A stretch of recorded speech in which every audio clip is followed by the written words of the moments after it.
guys, and welcome back to another episode of the ADH Dads. I'm your host, CJ, with the crazy intro voice always, and my host. And I'm JJ. There he is. And today we got a really special guest, man. I'm excited. We've been doing this dad den thing for a couple episodes now, JJ, and I really like talking with other dads, man. So tell us about yourself, Anthony. Welcome, brother. Introduce yourself to the listeners and tell us a little bit about your journey. Hey CJ, hey JJ, thank you for having me on. First of all, very honored to be on here. I've been listening to your guys' podcast for a while, as you know, just being a part of the alliance. And I was just telling you guys, like I love just talking to you guys. I love the way you guys challenge me, all those different things. But for me in general, I'm a dad. I have a 2-year-old son. I coach baseball for a living. I own a business called Transcending Legacy Athletics, where I help people. Um, Basically become their best selves in any aspect of their life through fitness. I took my passion for baseball and helping others into that avenue because helping others is one of the biggest thing that draws to me the most. And um, yeah, I live in Cleveland, Ohio. I'm 32. Love being a dad, so that's why I love and honored being on here to get to talk about that with you guys. That's awesome, man. And what's your son's name? Alika. If you don't mind sharing. Alika? Oh, man, that's a Yeah, cool name. I like it that. means protector, guardian in Hawaiian. Oh, that's awesome. That's really cool, man. And you're a single dad too, right? Yes. Yeah. Yeah, buddy. So tell me, what does a day in the life or maybe a week in the life of single dad Anthony Mendoza look like? You know, he's with me a lot of the time. Obviously, as a baseball coach, I have lessons throughout the day. I have practices, I have games. Um, his mom is truly a blessing. Our relationship has improved over the 2.5 years of him being born, which has been amazing to see what that has turned to be from, especially from where it started, and us really just trying to navigate co-parenting into that. Um, so he's with me while she's at work all day, and because I do have that freedom to have him with me, and that's been amazing. And then around evening times, either she picks him up or I drop him off with her at work or whatever may be. If because he'll come with me, she'll pick him up at work. All those different kinds of things, which allows me different freedoms in the evenings to go to the gym, get some more work done, different things like that. And then either he's with me, and I'm in charge of him at night, or she is, and all those different kinds of things, just because of his age. So it's a constantly moving week. Yeah. And what brought you to coaching, brother? I'm interested in that. What brought you into the baseball world and the coaching world? So I played baseball all through my life growing up. Played Division II baseball. Was on the team there for 2 years, and then I was going to try to play here in Cleveland, Ohio, which is where I moved to, and then just couldn't really do it anymore. Just didn't have the overall skill. Didn't have what it takes any longer. Then I got a job coaching at a university, and that was the real step into coaching that I had. I had coached youth teams as I was growing up, as coached my brother's teams, coached middle school teams as I was playing still. And I really fell in love with it when I got here and was coaching at the college level, was coaching at youth level as well. It spoke to me at a different level of what I truly wanted to have a greater impact on. And my faith is a big standing for who I am. And when I was a freshman in college, I had a vision, a prayer, something that came to me and showed me of me being in front of thousands of people after being at a baseball game. So I really didn't understand what that meant, whether I was supposed to play or whether I was supposed to coach, and because I was still playing at the time. So I really dug everything into coaching and kind of just went from there when I couldn't play anymore, and it stuck. The knowledge grew. Um, I think my passion and my communication with the athletes, because I do work with more high school youth athletes now than higher levels of ages, and I think that was just the bigger part that I got drawn to. That's awesome, man. What position did you play in baseball? Shortstop. Probably should have been a Sure, second so. baseman. Probably would Oh have had man, better arm talent at second. yeah, I've been playing catcher since I was, doing t-ball, and I can't wait to get our little dude into some t-ball next summer. So he's like 3 right now. So I think like next year's the year, where I can like slap the oversized helmet on him and stick him in front of a little pole to start swinging away out there. So I'm excited about that, man. Oh man, I did coach 1 year at T-ball, and it is amazing just to like see them run Yeah. around and fall in love with the game that way. You're gonna love it Sometimes for sure. I can honestly go down a rabbit hole on YouTube of just watching kids t-ball games because they're just hilarious. Just watching these uncoordinated little kids run around. And it's all havoc on the ball. Once it's in play, they just swarm it. Yes. Yeah, how many videos have you seen of a kid running to third base first, and the parents going, no, no, no, and there's like 30 parents yelling at the one kid who's just like, I'm just having the time of my life. That's all that matters to me. The run home ones where the kid like literally takes off the field and starts running home, things are funny. Like kids are funny. Um, So what's some things that you're kind of hoping to bring to your kid into your fatherhood experience here, man? What are some things that maybe your dad taught you, either intentionally or unintentionally, that you either hope to teach your son, either intentionally or unintentionally? What does that journey look like? for me, man, it's a great question. Fatherhood, in terms of what I got from I think I parent more so in what I didn't learn rather than what I did learn.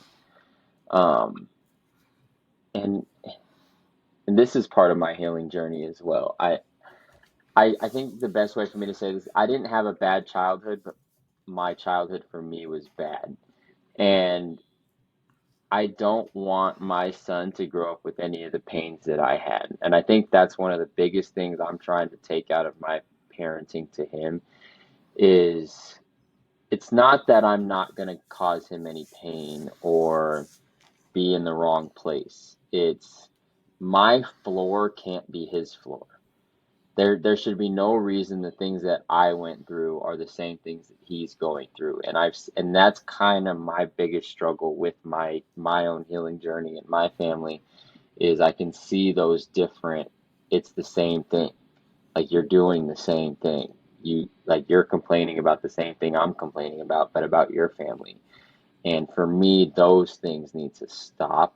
Um, I heard it recently and I can't remember where it was, but I don't want my son to say dad used to. That's another thing as well. Like it's never going to be dad used to do this. It's going to be dad, this is just who dad was from the second he knew me. Hmm. JJ and I did a interesting exercise today. Kind of going through, like you're at your funeral, and all your peers and your wife and loved ones and kids are kind of coming up, and what would they say? It's kind of like this visual exercise, and as we're kind of walking through that, one of the things that emerged for me that kind of really kind of brought up some emotions in me and kind of teared me up a little bit is when I pictured the kids speaking about me in that meditation, in that exercise. One of the things that I heard them say was, my dad wasn't perfect, but he always tried to be better, and I hope that I can instill that, at least in them. And I think that as parents, we're probably, even with all the best intentions, there's probably going to be something that our kids feel like they were robbed on, missed out on, or that we didn't do enough of, or that we weren't good at, right? And we're going to have to come to terms with that, and humble ourselves with that, and and I think it's also the journey of our kids to, at least it's been my journey and my experience with my dad, and in kind of the same attitude of you, brother, of I lived a lot of my life saying like, well, my dad did this, so I'm going to do the opposite. Or, my dad did it this way, I'm going to not do it that way. And I I guess the further I get on this parenting journey, the more I realize, like, oh shoot, I think my dad did do those things that I thought that he wasn't doing, or that, like, but maybe just not in the way or the words, or, we weren't speaking the same language. He was speaking Gen, X, or, he was speaking, what's the term? The nuke babies, the Baby boomer boomer. babies, boomers. He was speaking boomer and I Nuke was Island. speaking millennials. And we just couldn't link up on that. But I hope that my ultimate goal as a parent is maybe I can close the gap on that in my relationship with my kids. Is maybe it won't take them until their mid-30s to be like, my dad maybe wasn't so bad. Maybe it'll be, in their, hopefully in their, early 20s. I know that there'll probably be a viva la resistance during the late teenage years that I'm preparing myself for, but no, I think all of us can really kind of relate to that, brother. And I know that I definitely can, with my relationship with my father, that we still work on in our way, and at our slow snail's pace, Yeah, So. and it's interesting to have those generational differences and stuff, and trying to be in a state of grace toward it, but also realizing that trauma is a real thing and it can affect how somebody shows up for the next generation. But at some point we have to take ownership of that, right? We do need to say, okay, this is now how I am taking what I learned or what I have been practicing for so long, and it's causing some pain, it's causing some hurt. And the thing I would like to challenge more of our intergenerational relationships is to not just let that be. And it seems so hard for a lot of us, to talk to our parents about those things, and instead of just letting it be and saying, well, they did the best they could with what they had, which to me is a very dare I say, suggest ignorant statement sometimes. When we say that, we're basically giving something a pass. And I am not suggesting by saying this that going at your parents and saying, hey, you really screwed me up, or just simply saying, this is something that's caused me harm, and leave it at that with them. Instead, coming to them and suggesting, hey, here's some things that I really struggled with in our relationship. And to this day, I still don't really understand everything. I want to let you know that that has hurt me and has affected me over the years. And I want to have a conversation about that, because this is where we get to the healing process. That's a difficult thing for a lot of us. And I'm telling you that, guys, because I know I haven't gotten there yet myself. And I continue to wonder what's going to be the magic pill to make that all work. But it's true. I said, I love my parents, and I know they love me, and they're generous people. Their values look a little different than my values as I see them right now, and how I communicate to my kid. Like you were saying, Anthony, there's some things that you realize you want to do different because of what you had when you were growing up. That's definitely something that I feel too. Some of my core values are like quality time and being present, and empathy is a huge one for me. Validation, a huge one for me. Those are things that I always felt like my parents had a hard time trying to do toward me. And I know, Anthony, I've shared a resource with you recently about how do we work through that stuff. I know that's a lot to be just thrown at you in my piece here after what Colton just said, but I don't know, what are some of your thoughts on that? No, so I heard a lot of great things from both of you, and I'm gonna start with Colton really quick because it's less fresh on my mind. So what you were saying about like feeling you were t one second, I was losing it, and this is why I have to write things down a lot. Um, but you were talking about feeling that gap, right? And that's one of the biggest things that I'm trying to do. Like that really spoke to me because when my son comes to me and tells me, and that's where I'm struggling, and this is where it connects with JJ too. It's for me right now, a lot of my biggest issues with my family is it's at that point where for me, I'm going to them and saying, here's where the problem is. I'm implementing like this is where you hurt me. And I used to do it in very bad ways. And I understand that. And I take full ownership, at least for my situation, that in these moments I know my family struggles because they still think it's who I used to be, and it's not. I'm coming from a completely different place with the same story. You know what I mean?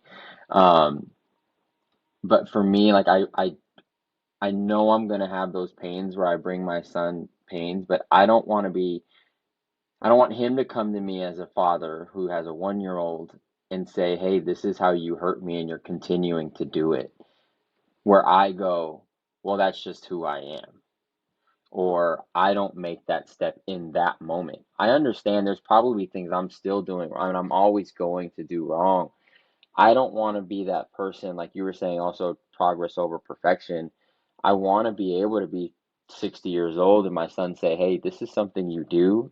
And for me to be able to be like, yeah, I can't, I need to stop that. Like, and how do I make that step? And it, I think connects to JJ's point as well, is like, I think my family struggles with that. The older generation struggles with that. And I've been sitting on this too because this is a lot fresh of things that are going on. Like I'm not that at point with my family. Like when does that trigger flick for them? The love languages thing for me, I think, is a huge thing, and it's something that I continue to try to remember, but also neglect when I'm upset with my family. Is they do show that love but it's in a different way. And I think that's where I also want to show to my son is like, and I think that's why my coaching is as good as it is I understand how to communicate to you in your love language. I also put that expectation on others though, and that's the hard part that I struggle with because I can do that. I struggle with, hey, you should be able to speak to me in mine as well. If it's that type of relationship, you know. I can really appreciate that, brother, and man, I can really feel that too. And you know what helped me with that was spending more time around kids. I'll tell you, because the more time I spent around kids, I realized like you can't get mad at them; they don't know anything, right? Like they're so brand new, like they don't know all of the like self help, like emotional regulation tools and aggravating de escalation, right? They've never been taught that.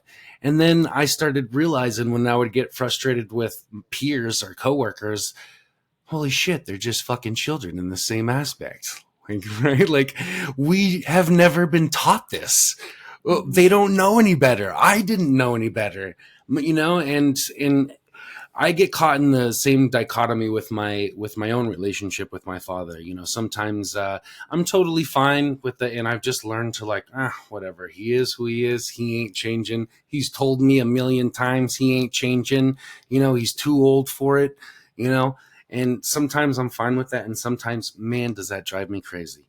You know, especially being a life coach and changing who I was essentially from this, you know, addict, you know, and self-absorbed egomaniac that that operated in these subconscious toxic manipulative ways in my last marriage that I didn't even wasn't even able to see, and learning all of the stuff and changing the way that I operate and that I behave and seeing the way that it's impacted my life and wanting my dad to take those same steps so that our relationship can be impacted in the same ways that I've seen it can be maddening at times, you know. But also, you know, so I guess it's my journey in life too, and to be accepting of that. You know, that my dad is just one of the idiots that's like the rest of us that has never been taught any of this shit, you know? And I could try to chip away at it with conversations and patience, most time unsuccessful. I'll give it to you there, but you know, there's some little splinters that pop up every now and then that I think, oh man, right, you know, okay, this he's got it. He is willing to change. Now, is he willing to, you know, go left wing and vote Democrat and go to a Black Lives Matters rally? I don't know. You know, we can get there.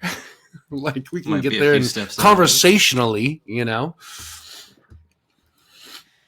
I really appreciate what you said there, CJ, about the kids don't know better, and I guess that the thing that I see different from the generation before us and our generation, at least us men, dads trying to put in the work and effort to understand our kids, is that's that big component there, is trying to understand, when we can take a breath and step back and say, okay, kiddo's acting a little bit emotional here, and instead of like what I experienced growing up with parents basically telling me this is what you need to do and stop crying, or crying doesn't help and stuff, is I'm saying, okay, kiddo's crying, and I don't do this perfectly, guys, I always gotta put that little asterisk in there.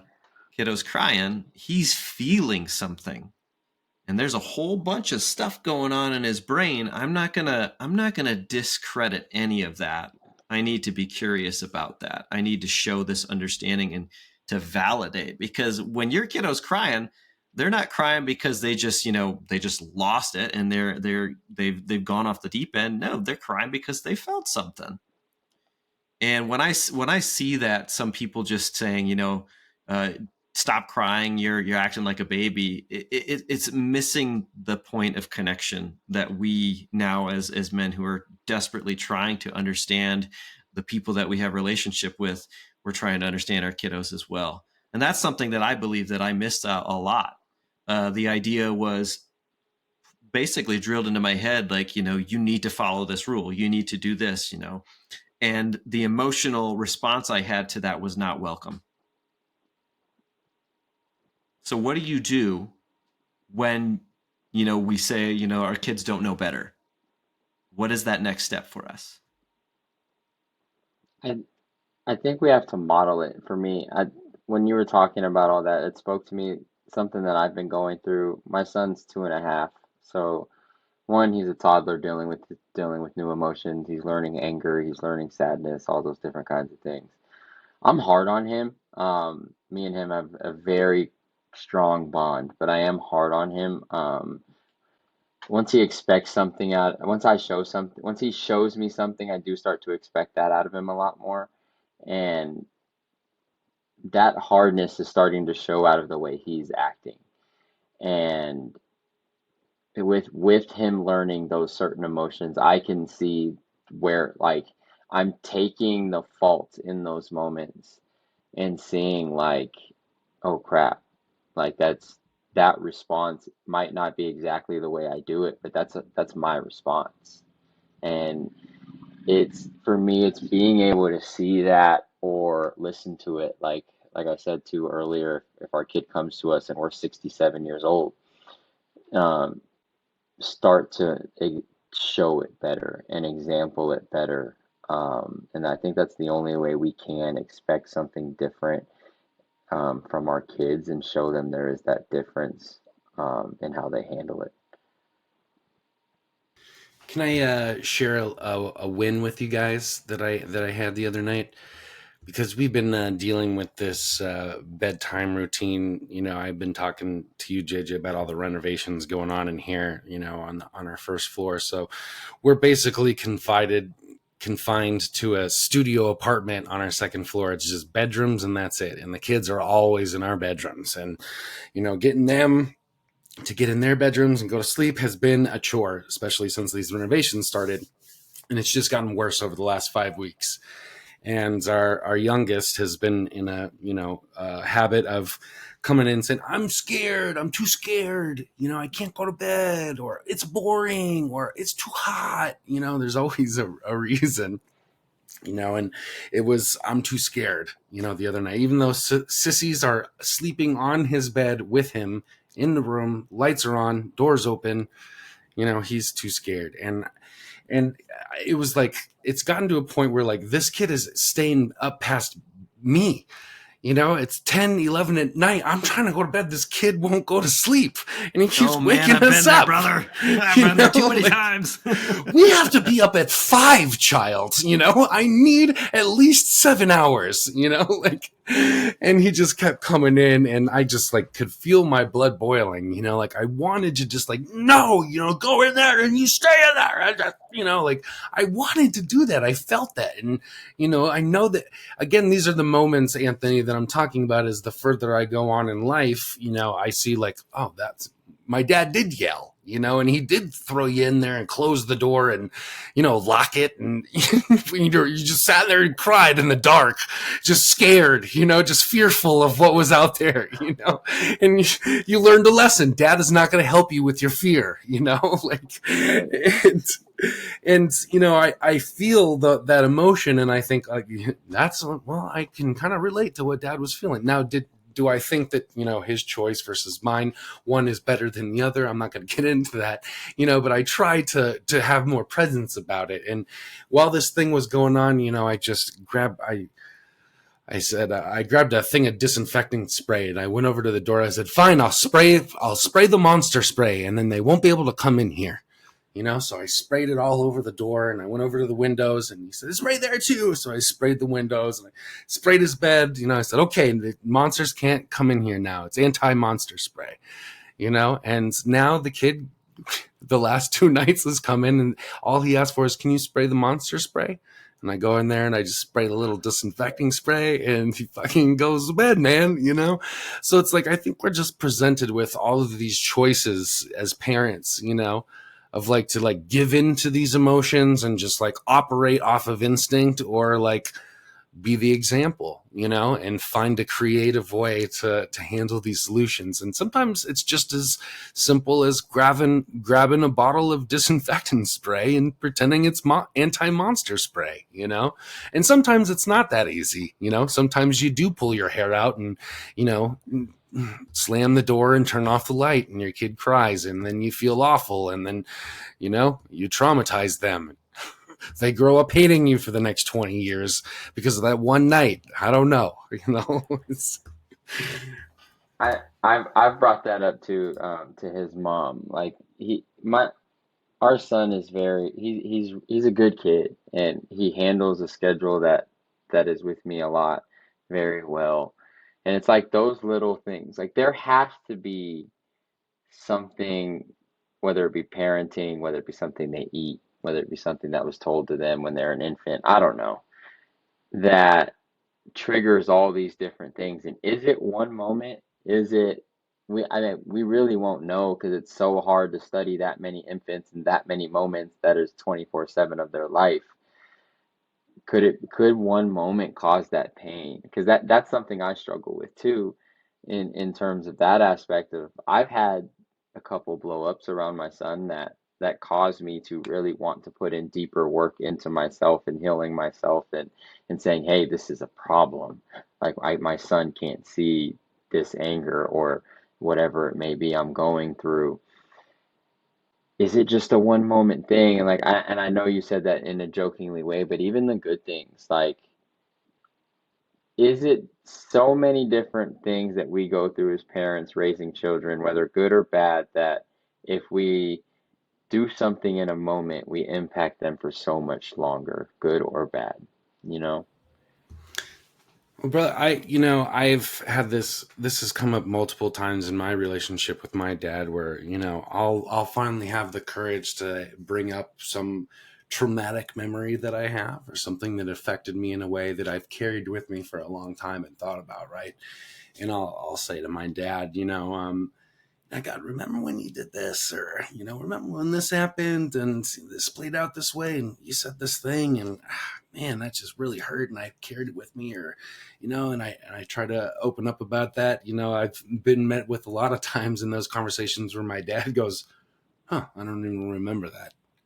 That happened," or he sees it completely different, and then vice versa. There's also been a lot of times where my dad may get caught up in an emotional moment where he gets all teary-eyed thinking about the good old days or something that we've done in the past. And God, Colt, you remember that one time that we went out there and we did this one thing and you said this, and oh man, I thought about this the whole time. And I'll sit there and go, huh, I don't even remember that. So I think it's a double-edged sword, brother. Right. That we may have those moments that may impact our kids, and then we may let some slip through our fingers that we don't even realize that affects them in ways that never even crossed our radar. And that's why I think like the accountability aspect is like really important for me. Apologizing, I apologize a lot as a dad. And I just really try to have good conversations based around that. And sometimes it goes good, and sometimes it doesn't. And like, I mean, this was just, again, point in case, a couple weeks ago, again, with the renovations. Emotions have been on eggshells with all of us, literally, because there's no floor to walk on. It's sticky glue floor, and it's hard to get around. We have a little 6-inch path that we can walk through the house to get in and out. And so it's just been, I had a morning where I was just, couldn't find the keys, couldn't find the wallet. I was looking for stuff, and I wasn't yelling at anybody in particular, but I was just kind of, Yosemite salmon it, just freaking, and my wife, tried to calm me down, but I was just kind of in my little rampage looking for my sock or whatever it was. And afterwards, when I came home from dropping the kids off, my wife said, you know, uh, the girls, I think, were really kind of scared by the way that you were acting, and I think that you should say something to them tomorrow when you take them to school, and I said, oh shit, like, oh man, I felt bad all day. I was beating myself up, and couldn't I think about what I was going to say to them all day. And the next morning on our car ride, I said, Mama said that, you guys told her that you were a little scared, and the way that I was, the tone of voice I was using, and I'm sorry, it wasn't about you, and, but it's still not right. I shouldn't react that way. I'm always trying to tell you guys to watch your tone of voice. And here I am, I just let into my feelings and having all this accountability. And, the girls look at me and go, you were angry? I didn't even notice. Huh. You touched on a couple things there, buddy, that I think's key to us. Again, I don't want to just say dads, but I definitely think this is key to us, and overcoming like this whole conversation about the trauma, the things that we experience. One thing that I did not learn growing up in the house was an effective apology. I didn't learn to apologize in my home at all. And when you can show true remorse for something that you did that may or may not have affected them, either way, the other part of that, the other big component that our kids are hoping and praying for, or just hoping for, is consistency from us. Mm-hmm. So those two things go hand in hand. Let's say you do act out of line one day. My dad's consistent enough to remind himself, hey, I got out of line, or somebody told me that I was out of line, and I was welcoming to that feedback, and I was able to walk through that situation, find the remorse within, and not just keep it within, but actually reach out and show my true remorse by asking for forgiveness. Those are the key components, I think, that help our kids feel safe and secure with us. Because we are going to blow up sometimes, because we all have our own brain and our own thoughts. Nature's flying at us in every direction, and we're trying to handle that crap, and thoughts come up, feelings come up, and then we have to deal with it in the moment. We're not always going to be on our best, but the consistency piece still can be there when you come back to it and you say, hey, Dad was kind of an asshole, wasn't he? I think I should apologize to you. That was not okay. Those things, those two things, I think us men, if we nail that down, our kids are going to feel safe. Even when they know, hey, Dad's being a little bit nuts. Or the next day, oh, you were a little bit nuts there. Hey, thanks for the apology. Dad cares about our well-being. No, I totally hear you on that, because I might not have realized it before you said it, but I don't think I was ever taught to apologize either. And I think I still struggle with that, and that's probably a big part of where our disconnection still is, because I think I land there. I end very badly when I'm angry, and especially when it comes to them. But that consistency part is so huge, and I think that plays into like so much of what we were talking about, and like leading by example and all those things of like whatever it may be, just continue to show up consistently, especially if it's the positive that we're trying to make as fathers. Um, Consistency in showing up on our calls, consistency having these conversations. Like I said, like I love talking to you guys because you challenge me in the ways I need to be challenged. Consistency in the presence, consistency in the bond that I have with him. All those things you have to show up for every day, and that's kind of how I live my life right now. Something that we do in our house is we have a screen board, and we have each one of our names there, and whenever somebody gets too yelly, they get a little tally mark on this board. And it's just such a great thing to just have in the open and walk by every day, and we reset it every 28 days, and just to see, if you've got 15 tallies on there that month, you're thinking to yourself, oh shit, I better work on that. you know Something ain't right here. I better level out here. And for me, I need that accountability. I need that like daily reminder, because if not, then I do fall into the, well, it's just me. Well, I'm just angry. I just be angry. You know, but when I see that, it's like, oh shit, like you can be Mm. angry, but maybe to just not be so loud about it.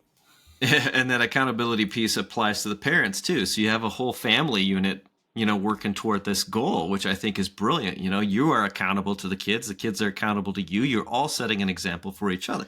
Brother, every time my name gets mentioned that I have to put a tally on there, I want to bite my tongue until I bleed, okay? It hurts my soul as a man, as a human with an ego. I don't want to put that tally under my name, Mm. But every time I do, I feel like I'm setting an example of good accountability for the kids, and they're able to put a tally under their name a little bit more easily next time too, and recognize those moments. The more that I'm able to be like, well, shucks, knucklehead Pollock stepdad did it again, the more that they can be like, oh, okay, well, we're learning here. It's okay to fail, and it's okay, but we're learning, and that's the important thing. Back to like what I was saying earlier about that eulogy exercise. It hit me hard to, I don't want to be the perfect dad, but I definitely want to be remembered as someone that tried to learn from the failures, that tried to get up after the things knocked me down, and to not let the obstacles hold me back, and to not bulldoze them, but to learn how to go over them, under them, around them, and through them. And I don't want to let this pass. I want to take, a special focus on this part where maybe reframe it a little bit of what you said there. You said you almost bite your tongue when you see those tally marks. That's the sign of that other piece coming later, is the remorse. Somebody who wants to improve and is willing to put himself out there and be called out on it. Like that's setting a great example for the family, for yourself, for the kids. So I wanted to acknowledge that. That's a great thing, a great example to highlight. Yeah, 1000%. And Anthony, You said, sorry, yeah, go ahead. you brought up failure and accountability and all that. Like that all goes so well and so strong into leading by example, because one of the things I like to say, especially to my athletes, is fail forward. Like you have to fail forward. You're gonna fail. Life is failure. And that's I think that's why life is how I coach baseball a lot, because baseball is a game of failure. Parenting's failure. It's this book we have of nothing. It's you're writing the next chapter every time. Every day your oldest child is a new day old. Like you've never lived that day before in your life when your oldest child turns that age. And even when your youngest child, you've never done it before with that many kids or the aspect of the life you're living in that moment. You're gonna have to continually fail forward and own it. And own that, hey, I just made that fall, but also see it and see why you did it. And that's the accountability part of like, oh crap, this is what I did. Let me hold myself accountable. I'm sorry. I'm sorry I yelled because whatever it may be. I'm still connected at work in my mind and I didn't take that time to separate, or whatever it may be. As it's holding ourselves accountable in those moments, and failing forward and making that stand up the next day or the next moment, and being a little bit better. So, what are the things that you hope to teach your son to be better than what you're currently doing? Or some of the ways that maybe you are lacking that you hope to fill those gaps in with your son? The anger part, it I'm still dealing with the biggest part, and that's what I was talking about, is I can see it in him sometimes, especially when he gets mad. He gets a little loud. So that tally part, especially when he can understand what that is, might have to come and play, but hopefully I can stop that because I have been a little bit better at it, of just when he's in the moment or I'm angry, of just like showing him I'm trying to take a deep breath. Um,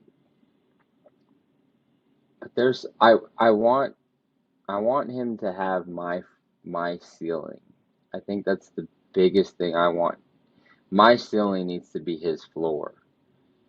I want him to do everything better, and that's the hard cliche thing to say, but it's through the leading by example. It's through the constant learning. I want him to not have to learn these tools like I'm learning them. I want him to have them mastered. I want him to understand the communication aspect that we're all learning, and the empathy and all the skills that we continue to learn, through the dad edge or through our own readings of. I, I think that's just the biggest I hope that I can have, is the best way for me to put it, is that everything that is my ceiling, whether it be I die, him being 18 and leaves, that he picks up where I literally left off, not further back because I didn't teach him those skills or I didn't show him those skills. Uh, that's why I love having him around me, as much as I do. It's hard having him around as much as he is, but the things I get to instill in him, and get to show him, and then I get to see him start to do on his own, that is me leading, and I can see it, are the things that I hope to teach, if that makes any sense. I have a follow up question. And I know your son is only 2, but I'm curious what would conversations look like between you and him to convey that? And I ask because I'm selfishly am thinking about my own relationship with my own father, and my dad had a very pessimistic view on life. You know, life happens to you, and you don't have a lot of control over it. It doesn't happen for you, and um, I don't think that he necessarily maybe understood that the control in life was maybe over our own domain and how we react to the things that are happening to us, or for us, not to us. And sometimes I think about, especially like with this journey of the podcast and in interviewing, great men like you, and hearing your story, and hearing different ways of parenting. And, sometimes my dad or that generation may suggest things that I don't agree with, or that I try to parent differently from. And I try to maybe bring up those conversations, or talk about maybe some of the things that, like we were talking about the ceiling being the floor, and like maybe filling in those gaps or some of those things. And whenever I maybe try to bridge some of those conversations or gaps, I feel like it's maybe taken as an defense or as a slight towards that person. Right. And maybe that goes back to the accountability stuff we're talking about. Maybe it goes back to the story that maybe I'm telling myself. Maybe it has nothing to even do with my own dad. But I'm just curious, and what my own conversations would look like with my own kids of, I want you to do better than me, and I want to tell you everything that, I have to give so that you can be more and better and grow from the foundation that I hopefully lay for you to stand up on and raise up on. So I don't know. If you're able to think about that, what would that look like? The, I would hope it would look very transparent. I parent a lot.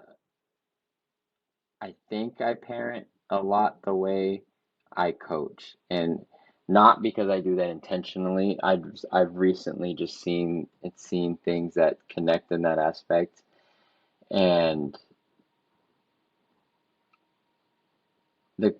I tell athletes this all the time. If your coach doesn't have an answer of why you're doing something, they don't know why you're doing it. You should go find another coach. And I would hope that conversation would kind of be that same transparent aspect of him telling me, like, this is what was missing, or this was what it may be. And I think that's the same disconnect I have with my family, is there is no true why something happened. It was like JJ was saying, it was because I told you so. Like that doesn't do enough for me. And right now I write letters more to my family, because I communicate a lot better in that tone through letter. If I'm doing it in this verbally, they seem to think I'm just constantly angry, and I can get it, especially with who I used to be. So with my son, I would just hope it be transparent and him be able to tell me what went wrong, but also me be able to show him my side, like you're saying, like this is your dad may have had certain tools, or I know we talked about this too, in the group, that like maybe that was all they had to give in a moment. Um, it can't just be that because I'm your father and I told you so. That's something I don't want to ever tell my son. I want to be able to give him a reason, whether it hurt him or I thought it was the right choice or whatever it may be. But I also want to be able to hear his pain or his happiness or whatever it may be he's coming to me with, um, and him have a real understanding of how it affected him or needs to be affecting him, if that's what I'm trying to say.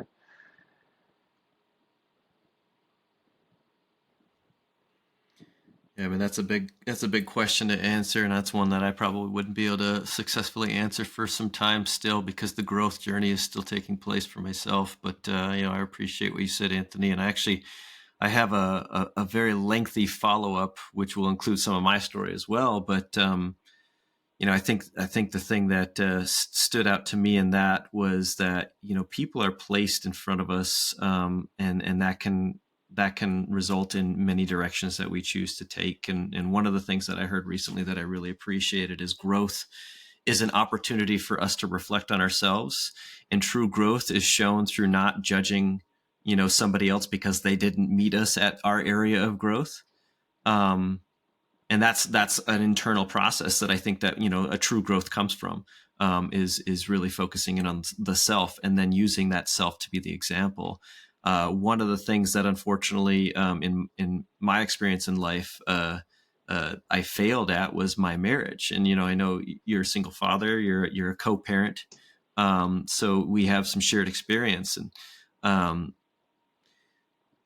with the trauma of my past and trying to understand how to show up in a different way, started to come into play in my marriage. I really realized just how different it can really look through my ex-wife. Her family, when I went to visit them with her, it was like a whole different world for me. Like, I saw her mom and her dad talking to their kids, and their kids would say, well, no, that's not it, or that's not true. And the parents wouldn't become defensive. Their kids could teach their parents something, and that was embraced, that was welcome. So that was a two-way street. It wasn't, parent tells you this is the way it is, my way or the highway. It was very much like, yes, we are here to grow this family through each other.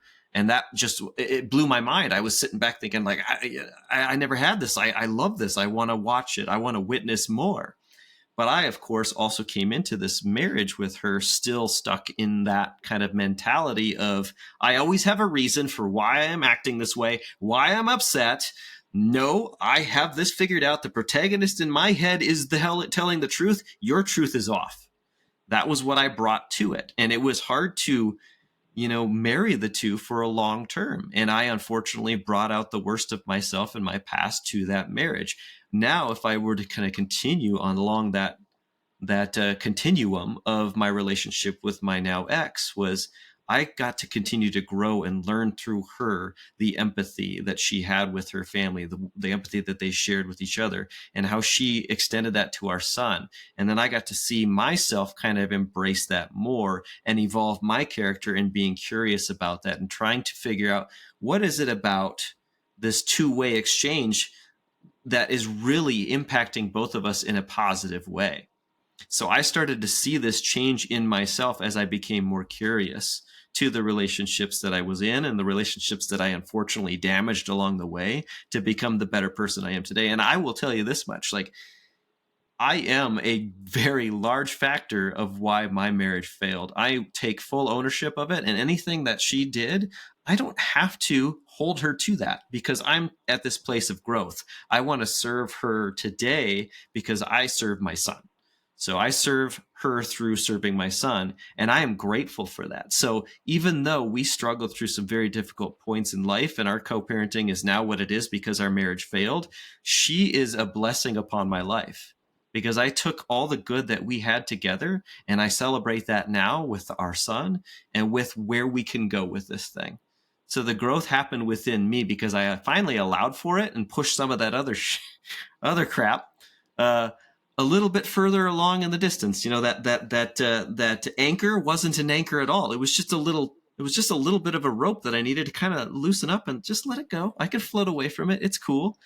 And it doesn't mean that I've forgotten my past, but it does mean that I'm very happy for the growth that I've, achieved through the process of learning about myself better and what I was capable of through my failures with my marriage. The unfortunate thing is there was a lot of hurt along the way, but I don't let that continue to be the story today. So I don't know. I mean, that was I don't know if that was even a question, but is that something maybe that you've experienced through your co-parenting? You said that you have a great co-parenting relationship, man. I'd love to hear about that, how your growth has come to this point today where you can actually say, this is my most effective, best self with my kiddo and, the other people involved in my life.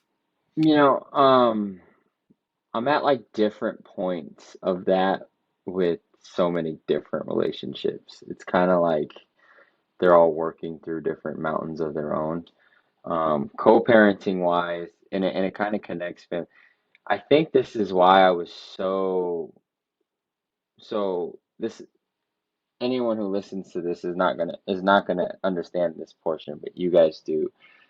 When Andrew brought up the I quit thing, and I said it affected me, like when he said that, like that one got me a little bit. I've been sitting on that for since that moment, and so like that relationship has gotten stronger from that moment because of I didn't like the way that made me feel because I knew I was the one that quit in that relationship.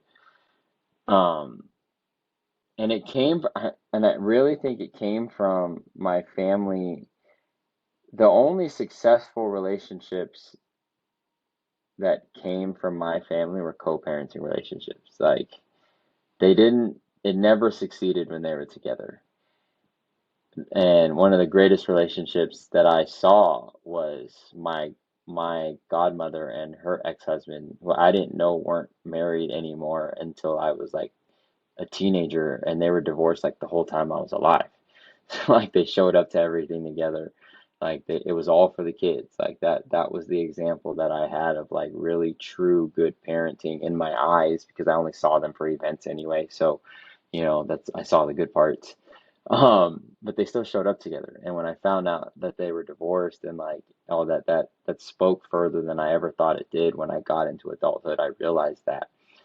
Um, but realizing, like you were saying, JJ, the things that I've done, the things that I brought in from my past in certain moments, or just had a wall that such and such relationship had nothing to do with, that whether I hurt that relationship because of that wall or something, whatever it may be, because of a past hurt, or that relationship with my co-parent has gotten stronger because I've been able to let that down, at least in that moment or in these moments lately, of owning and having that accountability of being shut off, I guess, at least in that that's personal, obviously, is like I was so shut off. Um, So like I'm still at a limbo of where all that is because all that obviously is fresh from conversations.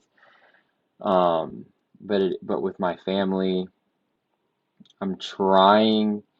I know we've talked about it in terms of like what's that line, but I know, and Colton, things you've brought up today too, brought about it, like the actions I'm taking with my family are gonna affect him. If it all stands at what it is right now, at the end of the day, I made that choice. And if he comes and asks me a question 30 years like, hey, where are my grandparents or my great grandparents? That's on me. Like, so it's a very Rocky Mountain thin line thing for me of letting those pains go, owning the accountability and my part in it. It's I think it's just a constant growth thing, especially I know we didn't actually talk about it, but like having goals was a big I feel like a portion of this call too. If we're all working towards the same type of goal, it makes things easier.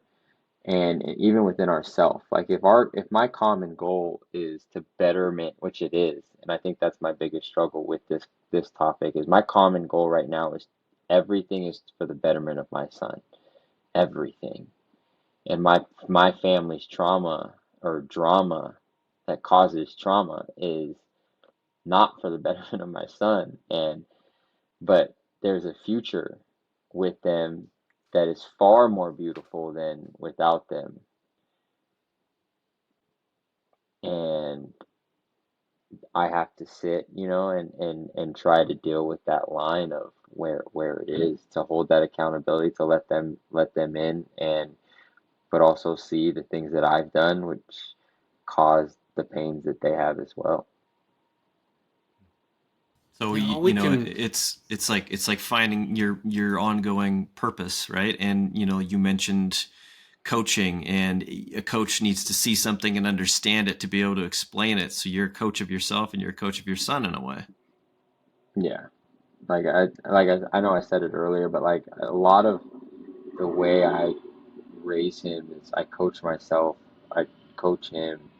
It's the constant like give and take of you have to give something, but you'll also get something in return, and give a little bit and get it back. And if you just continue to push through that wall, continue to push through something that's unfamiliar, it'll get more comfortable, it'll get better.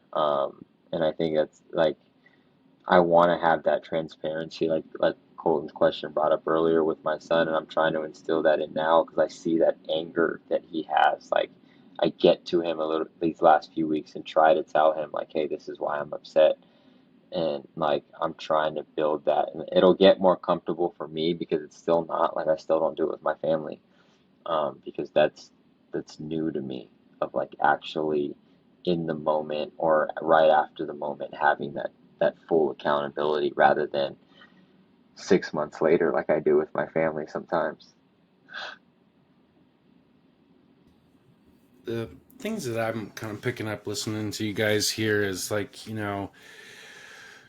we we can't control other people, right? We can't control other people's behaviors as much as we would like to teach, to you know, instill and get them to react in ways that please us or that we need or want. It's never going to happen, right? And the only way to truly do that is to, like you say, lead by example, to live it daily in your life, and hopefully it catches on. And if not, maybe we do have to have the stability and self-awareness to keep moving, even if somebody may get left behind, you know, somebody that may be weighing us down or dragging us down. And that's never an easy conclusion to come to, right? Like, especially when it's someone like our family that we have a mixed bag of feelings of love and trauma, you know? Um, but how I try to heal my relationships that I feel have trauma is just leading leading the way that I want to be loved. Saying the things that I wish were said to me, um, even if I don't necessarily get to hear them or hear them as often as I'd like to.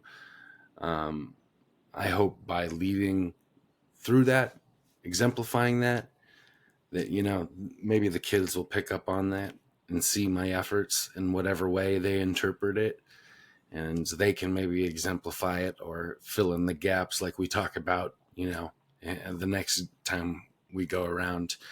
But I think that we waste so much time trying to change the other person, change the set of circumstances, change the relationship itself rather than changing the relationship with ourselves. And that's really the best lesson that I've learned throughout this is that I think all the other things will fall in place, all the other relationships and the trauma, if we can just learn to stay in the lane and stay focused towards, like you said, the goal, which is to be better, to close the gap, and to lead by example.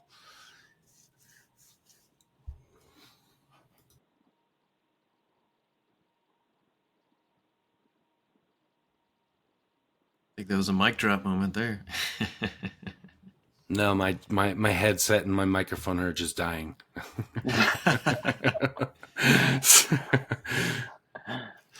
But Well, no, I appreciate this conversation, gentlemen. I thought that this was really good stuff, and really appreciate you coming on here and talking shop with us, Anthony. I could do this for hours, but my kids are already an hour past their bedtime.